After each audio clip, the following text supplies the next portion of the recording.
part of the reason you can feel so alone and isolated when you're in a narcissistic relationship is because people who haven't been in these kinds of relationships can't possibly understand what it's like. When you go to try to explain your relationship to your friends and family, why it's not working for you, why it's gotten toxic, and you don't really understand yourself what's going on, it's impossible to convey that to others. And most people will give you this shallow response of, well, if you're unhappy, why don't you just leave?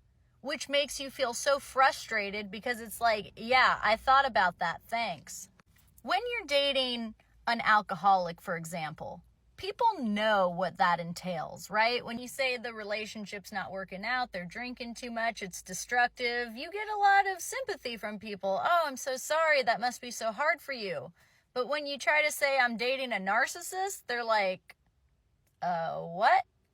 It's like a never-ending bucket to try to explain the delusions of grandeur, the lack of empathy, the overinflated ego, the mental abuse, the sleep deprivation, the gaslighting. How do you possibly explain that to other people?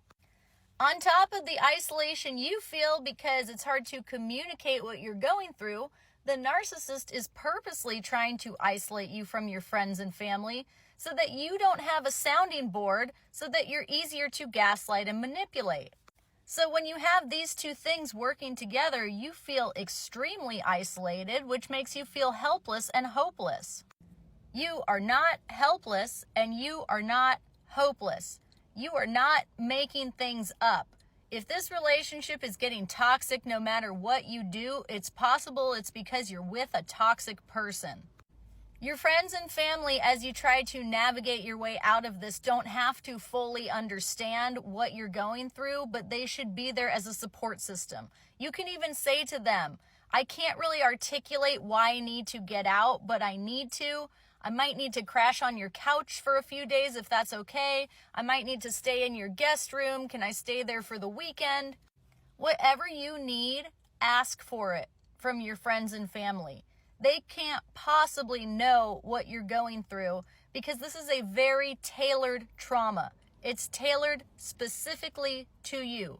The narcissist knows pinpoint to a T what to say and do to manipulate you best. And so you have to navigate your way out of it, and it's not going to be your parents doing it for you or your siblings or your friends. It's going to have to be you. I've got a new book on Amazon called Navigating Narcissists that comes up with escape plans. The link to that is in my bio.